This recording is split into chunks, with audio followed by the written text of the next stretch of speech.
कि कोई भी हिंदुस्तान का बच्चा, हिंदू, मुसलमान, सिख, ईसाई, किसी जाति किसी धर्म का बच्चा जिसकी उम्र 16 साल से मिनिमम 16 साल से मैक्सिमम कुछ भी उम्र हो और वो हायर एजुकेशन में दाखला लेना चाहता है, पढ़ना चाहता है, उसे ना कोई टेस्ट की ज़रूरत है, ना इंट्रेंस की ज़रूरत है, ना एग्ज़ाम की ज़रूरत है, कोई भी चीज़ की ज़रूरत नहीं है।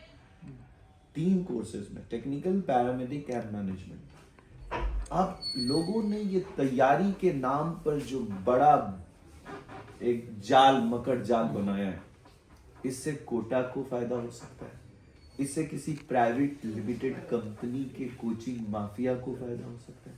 उसको माफिया मैं इसलिए कह रहा हूँ क्योंकि ये वो सेगमेंट है जिसने प्रचार प्रसार की करके देश के उत्तर प्रदेश और बिहार और इस जोन के लोगों के दिमाग में डाल दिया कि आईआईटी इंजीनियरिंग से बड़ी चीज है।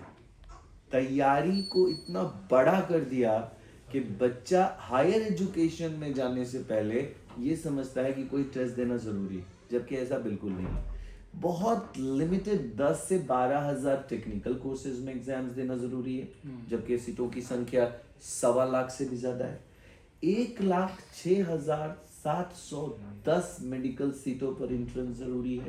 पैरामेडिक की तकरीबन 4.5 लाख सीटों पर कोई इंट्रेंस की जरूरत नहीं है, सिर्फ एलिजिबल कैंडिडेट की जरूरत है। ये सारी जानकारी देश तक नहीं पहुंच पा रही है और बड़े चैनल्स उनकी चाटुकारिता में बिजी हैं, वो इम्पोर्टेंस नहीं देते इन बातों को। इस नहीं इम्पोर्टेंस देने से पता है देश का ग्रॉस एनरोलमेंट रेशियो गिरता है। जब ग्रॉस एनरोलमेंट रेशियो गिरता है तो देश की जीडीपी गिरती है, देश की जीडीपी गिरती है तो पूरा देश गिरता है। लेकिन सब्जेक्ट ये नहीं है, सब्जेक्ट ये है कि किस जगह मंदिर तोड़ा जा रहा है, किस जगह मस्जिदें तोड़ी जा रही हैं।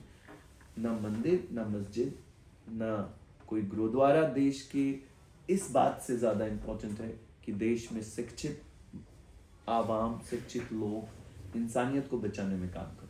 कितने लोगों को आप अभी पढ़ा रहे हैं? अगर डेटाबेस पे बात करें तो कितने डेटाबेस पे बहुत इंपॉर्टेंट डेटाबेस देखिए, हर साल हम लोग लगभग 20 से 25 हजार सीटें लेकर आते हैं।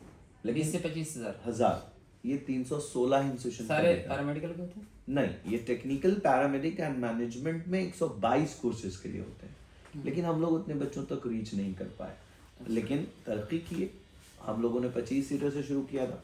अब हम लोग ऐसा है कि अभी अगर आप करंट सेशन को देखेंगे जो 2025 सेशन है, इसमें हम लोग तकरीबन 10,000 के प्लस बच्चा पहुंचाने में कामयाब हुए हैं और उनकी रिकॉर्ड हम डेटाबेस को पब्लिक डोमेन के लिए रेडी रखे हुए। कोई भी इंसान हमारे इस लाइब्रेरी में जाकर किसी भी बच्चे तक पहुंच सकता है। और ख़ास बात, इसमें जो आबादी है वो हर कौम की है, हिंदू, मुस्लिम, सिख, ईसाई, सभी जाति, सभी धर्म के और कई राज्यों के बच्चे रोज माइंड में आते हैं अपना हायर एजुकेशन के लिए। अच्छा, इसमें माइनॉरिटी की कोई शर्त नहीं है? देखिए, इसमें किसी खास कौम के लिए इकलौता काम नहीं किया जा रहा है। आज माइनॉरिटी की बैठक इम्पोर्टेंट इसलिए बुलाई गई थी क्योंकि जब आप इनरोलमेंट का ग्रॉस देखेंगे, उसके एनालिटिक्स को पढ़ेंगे, ये धीरे धीरे बहुत नीचे चला गया। कैन यू बिलीव दैट एक जिस्म अगर भारत है, आपका एक जिस्म है, आपके पैर के नाखून में अगर कोई दर्द है तो आप रात भर नहीं सो पाएंगे। तो हम लोग मानते हैं कि भारत अगर एक जिस्म है तो मुसलमान भी इसका एक हिस्सा है, और अगर ये पिछड़ गया तो वो पूरे भारत को दर्द दे सकता है। अगर आप SC/ST को हालात को देखें, मुसलमानों के हालात को देखें, ये बहुत कंपेयर में एक दूसरे के बराबर ही पहुंच चुके हैं।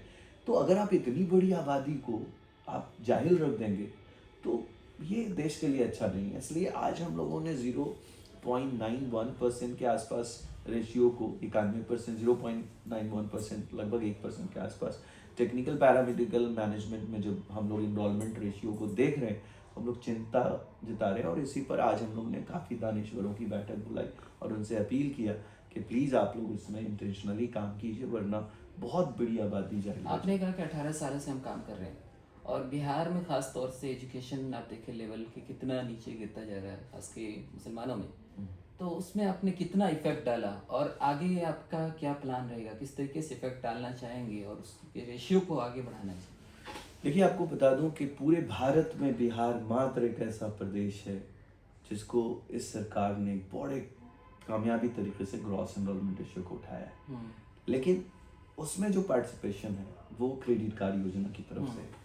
लेकिन ये जो प्रोग्राम हम लोगों ने आज रिप्रेजेंट किया है, इसका कोई क्रेडिट कार्ड से लेना देना नहीं है। इनरोलमेंट्स बढ़ी हैं पर लोन पे बढ़ी हैं, लेकिन है ऐसी एक बहुत बड़ी आबादी मुसलमानों की जो लोन लेती ही नहीं है। ऐसी एक बहुत बड़ी आबादी हिंदू धर्म की जो लोन के से डरती है। हमारा गांव में बसता है बिहार और भारत बसता है गांव में। अब भारत की एक बहुत बड़ी आबादी लोन से भागती है, लोन से डरती है, लोन को से उसको बहुत बड़ा एक डर समाया हुआ। तो this is very important to make you understand कि देखिए लोन एक नई सिस्टम है सिर्फ इसके लिए, इसलिए हम लोगों ने एक जीरो ट्यूशन फीस व्यवस्था करी है आपके लिए। आपने बोला कि ये सच्चाई भी है कि बिहार गांव में बसता है, लेकिन आज अगर गांव की बात करें तो अगर कोई टायर पंचर उसका अगर बाप बना रहा है तो बेटा भी वही करेगा, फिर उसके बाद अगर कोई राजमिस्त्री का काम कर रहा है तो उसका बेटा भी वही, एक पूरा जेनरेशन उसी पर चलता आ रहा है। तो उस सिस्टम को आप बदलने के लिए क्या कुछ करेंगे मैं बताऊं। गांव के लेवल पर देखिए उतर मैं करके आपको किस बताता तरीके हूँ, से एक करेंगे? देश के सभी युवाओं को, सभी शिक्षित लोगों को ये पता होना चाहिए कि स्किल्ड होना शिक्षित होना ही नहीं है। स्किल्ड होना शिक्षित होना ही नहीं है। अगर आप स्किल्ड होने को तरजीह देंगे तो गुलामी को तरजीह देंगे। आप अपनी आबादी में जितने लोगों को स्किल्ड करेंगे वो आबादी उतनी गुलाम होगी। एजुकेटेड करेंगे वो देश को फायदा पहुंचाएगी, देश के हित में काम कर सकती है। लेकिन मैं स्किल योजना जैसी योजनाओं के ज्यादा फेवर में बात नहीं करता, ज्यादा अगेंस्ट भी नहीं बोल सकता, ठीक है। लेकिन इतना जरूर कह सकता हूं कि एक एजुकेशन अपने आप में स्किल का एक कॉम्बो है। जैसे मान लीजिए इंजीनियरिंग सिविल कर रहा है तो रंदा चलाना तो सिखा ही रहे ना हम। अगर हम लेथ चलाना तो हम सिविल इंजीनियरिंग में सिखा ही रहे। तो why you are not going for the technical complete package, why you are going for the only lathe machine पे काम करने वाला, रिक्शा को बनाने वाला, बैटरी को बनाने वाला और मोबाइल के स्क्रीन को बनाने वाला? Why we are going for that? Why we are not going for the computer science engineering? Why we are not going for artificial intelligence? तो हम ये पैकेज की बात कर रहे हैं। अच्छा, पढ़ाई के लिए पैसे का अभाव खत्म हो चुका है, सुनो देशवासियों। पढ़ाई के लिए पैसे का अभाव खत्म हो चुका है। अगर आप अभी भी ये मानते हो कि पैसे का वो नहीं, जानकारी का अभाव है, जानकारी के अभाव में आप पढ़ाई नहीं कर रहे हो, आई रिक्वेस्ट यू ऑल, घर बैठे अपनी राय मत बनाओ। हर दिन सुबह, एक दिन भी ऐसा नहीं जाता जब कौमी तंजीम के पहले और तीसरे पेज पर मैं ये नहीं लिखता कि मुसलमानों आप अपने बच्चों को पढ़ा लीजिए। कितने मुसलमान पूछते हैं कि आप क्या कर रहे हैं? कोई भी नहीं पूछता। इसी तरीके से हम हर हिंदू भाइयों से, मुसलमान भाइयों से, सिख भाइयों से, ईसाई भाइयों से, हर धर्म हर जाति के लोगों को अपील कर रहे हैं कि आपके जानकारी की कमी आपको अशिक्षित कर देगी। आई रिक्वेस्ट यू ऑल कि आप हमारे उन वीडियोस को देखें जिसमें बच्चा कामयाबी के बाद Dubai, Dammam, Riyadh, Jeddah, America में काम कर रहा है और कह रहा है मैं रोज वहीं से पढ़ा, ये बोल रहा है बच्चा। तो आई रिक्वेस्ट यू ऑल का आप इसको ज्वाइन करिए। अब कोई ऐसा मामला नहीं रहा कि आप पैसे के अभाव में पढ़ाई नहीं कर सकते। एक सिस्टम बना दिया हमने कि बिना पैसे के आपकी सिर्फ ड्रीम होनी चाहिए कि आप पढ़ना चाहते हैं। क्या जरूरी 3 बातें। एक बच्चे से हम क्या सवाल पूछेंगे? क्या तुम पढ़ना चाहते हो? वो कहेगा हाँ पढ़ना चाहते हो। क्या तुम्हारी उम्र 16 से 17 साल मिनिमम है? मैक्सिमम कुछ भी हो, आपकी भी। हाँ मैं पढ़ना चाहता हूँ। क्या सच में पढ़ना चाहते हो? ये सच में क्यों पूछ रहे हैं? क्योंकि मैं उससे अगला सवाल पूछूंगा कि क्या तुम बैग उठाकर कॉलेज के प्राइवेट में रहने को तैयार हो? यहाँ पर वो फंस जाएगा। क्योंकि आजकल होम डिलीवरी होती है डिग्री, बच्चे घर से रहकर पढ़ना चाहते हैं। हम बोलते हैं कोई ऐसा टेक्निकल, पैरामेडिक, मैनेजमेंट और मेडिकल कोर्स पढ़ाया ही नहीं जा सकता जो तुम घर में रह के पढ़ लो। ऑनलाइन सिस्टम में इसको बिगाड़ ये हम इस देश की पहली ऑर्गेनाइजेशन है जो रेसिडेंशियल प्रोग्राम का प्रचार प्रसार कर रहे हैं। आज हमारे ऐसे एक भी बच्चे ऑनलाइन पे बिलीव नहीं करते आप? ऑनलाइन शिक्षा एक वर्स्ट सिस्टम है, सिस्टम ऑफ एजुकेशन का। इसे बंद होना चाहिए। एक बकवास सिस्टम है। इसमें अगर ये सिस्टम सही है तो आईआईटी को बंद करके उस सिस्टम को भी ऑनलाइन कर दीजिए। अगर ये सिस्टम सही है तो एम्स के सिस्टम को बंद कर दीजिए। अगर ये सिस्टम सही है तो आईएम के सिस्टम को बंद कर दीजिए। क्या आप मानते हैं कि कोई नर्सिंग ऑनलाइन पढ़ सकता है? कोई आप समझते हैं एनएम, ये जो टेक्निकल, पैरामेडिक, रेडियोलॉजी आप ऑनलाइन कैसे करेंगे? ऑप्टीमेट्री, डायलिसिस आप ऑनलाइन कैसे कर सकते हैं? लेकिन ये कोर्सेज जो नॉन अटेंडिंग सिस्टम को जन्म देते हैं, they all are criminals. Bihar को एक बार विचार करना होगा, एक बार और वेरीफाई करना होगा। उनके कॉलेजों में जाकर के 300 बेड के बिना हॉस्पिटल के radiology centre, optometry centre, dialysis centre कैसे चलाया जा रहा है? कहीं नॉन अटेंडिंग सिस्टम से ये सब कुछ सिर्फ व्यापार तो नहीं है। I am appealing to the government to verify the system please. आप इससे कॉलेज के मालिकों को फायदा पहुंचा रहे हैं, बिहार के बच्चों को अब नुकसान है इससे। ये अपील कर रहा हूँ। आप इतना बड़ा सिस्टम चला रहे हैं, हमारे दर्शकों को एक प्रोसेस बताना चाहेंगे कि किस तरीके से क्या प्रोसेस है एडमिशन के?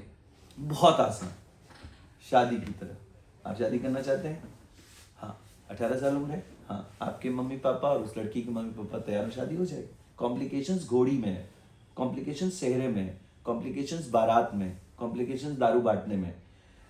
एडमिशन बिल्कुल ऐसा ही है। यू वांट टू स्टडी, आप एडमिशन लेना चाहते हैं? यस। आप पढ़ना चाहते हैं? हाँ।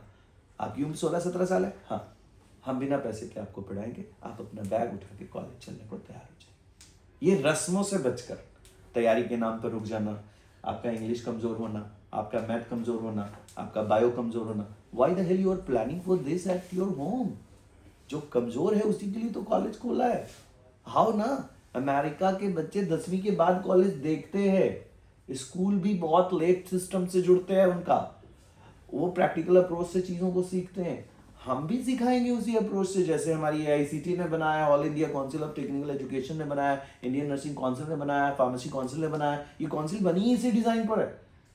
तो आप घर बैठे क्यों सोचते हो कि आपकी केमिस्ट्री कमजोर है? We are here to help you. आप आइए तो सही। ये सारी चीज़ें फ्री ऑफ कॉस्ट हैं? जीरो ट्यूशन फीस, मतलब zero tuition fees, no any hidden single charges, very simple. आपने बोला कि फ्री ऑफ कॉस्ट है और उसमें आपने उसको कोड किया कि फ़ी जो है वो ट्यूशन फ़ी, तो क्या उसके साथ कोई शर्त भी है कि अगर कोई बाहर रहना चाहिए, चाहे हॉस्टल है, तो आप ऐसा करते हैं? बहुत सारे लोग होते हैं शर्त लगाते हैं हमारे हॉस्टल में ही रहना पड़ेगा। कई बार ऐसा होता है कि नहीं, आपको आज़ादी हासिल, आप जहाँ चाहें रहना। आपने बहुत अच्छा सवाल किया। आप पेरेंट्स को लेके आइए, अगर पेरेंट्स चाहते हैं कि कॉलेज के बाहर पड़ोस में उनका कोई रहने वाला है और पड़ोस में उसके कोई अपने हैं, वो बाहर रह सकते हैं। वो श्योरिटी दें कि ये बच्चा 70% अटेंडेंस लगाएगा। आप एक बात बताइए, ये बात आप IIT से क्यों नहीं पूछते? ये बात आप IIM से क्यों नहीं पूछते कि वो बच्चों को क्यों अंदर रखते हैं? अरे हम बच्चों को इसलिए अंदर रखते हैं क्योंकि अंदर में उनका खाना पीना सस्ता है। हम सुबह के नाश्ते का 40 रुपया चार्ज करते हैं, दोपहर के खाने का 40 रुपये चार्ज करते हैं, शाम के खाने का 40 रुपये का चार्ज करते हैं, रात के खाने का 40 रुपये चार्ज करते हैं। ये खाना 40 रुपये में कहाँ भरपेट मिलेगा? इसलिए खाने और रहने में हम कोई हिडन चार्ज नहीं बनाए हुए। लेकिन अगर कोई माँ बाप पड़ोस में अपने आप को सेटल करके इस बात की गारंटी देता है कि हम 70% अटेंडेंस ला सकते हैं, तो हम उस बच्चे को अलाउ कर देंगे। आई डू प्रॉमिस फ्रॉम मंथन चैनल। बहुत सारे ऐसे हैं जो एजुकेशन का काम कर रहे हैं और उनमें से बहुत से वो हैं जो कांटेक्ट करते हैं ऐसे कॉलेजेस से जो बिल्कुल बैठ चुके हैं और वहाँ पर अपने स्टूडेंट को देते हैं, फिर ताकि उनका भी काम बन जाए, फिर हमारा बन जाए। आप किस लेवल के उसको कॉलेजेस को? मेरा सवाल है, हमारे बच्चा फीस ही नहीं देता। जब हमारा बच्चा फीस ही नहीं देता, हॉस्टल में भी बाहर रह सकता है, तो हम ऐसे कॉलेज को क्यों प्रमोट करेंगे जो कॉलेजेस में दम नहीं है? हम देश के टॉप इंस्टीट्यूशंस की बात कर रहे हैं। हम देश की उन इंस्टीट्यूशंस की बात कर रहे हैं जो NAC NBA एंड एक्रेडिटेशन से अप्रूव्ड हैं। हम वो देश के इंस्टीट्यूशंस की बात कर रहे हैं जो ए ग्रेड टॉप कैंपसेस हैं। और सुनिए देश के लोगों, हमारा सबसे जो छोटा कैंपस है वो 10 एकड़ में 2 लाख कंस्ट्रक्शन के साथ है।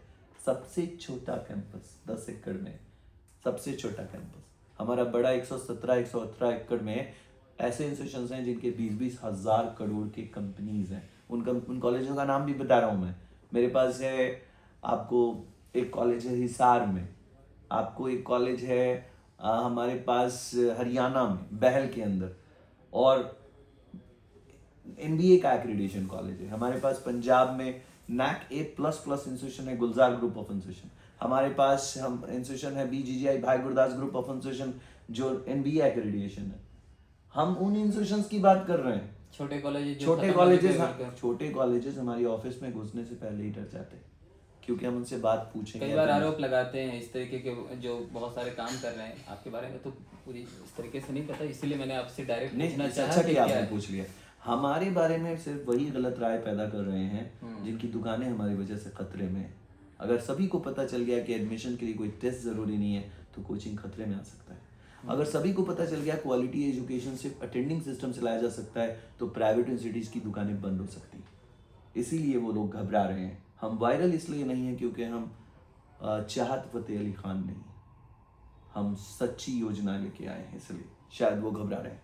अच्छा, लास्ट सवाल मैं पूछना चाहूँगा, क्या लाइफ टाइम अब सिर्फ आप एजुकेशन के नाम वक्फ रहेंगे या फिर कभी पॉलिटिकल पार्टियों में भी ज्वाइन करना चाहेंगे, जैसा कि एक बार हो चुका है? देखिए, लीडर जिंदा होता है, मरा हुआ नहीं होता। जब कोई पुकारता है पूरे देश में कि मैं देश बदल रहा हूँ, बिहार बदल रहा हूँ, तो मुर्दा दिल इंसान सोया रहता है और जिंदा दिल इंसान जागकर उसके साथ खड़ा हो जाता है। मैंने वही किया है। मैं पार्टियों में नहीं था, अभियान में था। अभियान में थे? अभियान में था, पार्टी में नहीं था। कभी लोगों को चुनाव नहीं, ना लड़ने का ख्याल नहीं आया? जब भी चुनाव लड़ूंगा निर्दलीय सोचूंगा, अगर कोई बहुत क्रांतिकारी चेंज होना होगा तो देखेंगे, लेकिन अभी कोई ऐसी बात नहीं। अभी कोई ऐसी बात नहीं, लेकिन माइंड में ये है कि अगर कुछ ऐसा हुआ तो हम चुनाव लड़ेंगे। जो लोग सिर्फ सिस्टम पे आरोप लगाते हैं, उन्हें सिस्टम पे आरोप नहीं लगाना चाहिए, बल्कि सिस्टम को ठीक करने के लिए सिस्टम का हिस्सा बनना चाहिए। बहुत बहुत धन्यवाद। आज की रिपोर्ट में इतना ही, और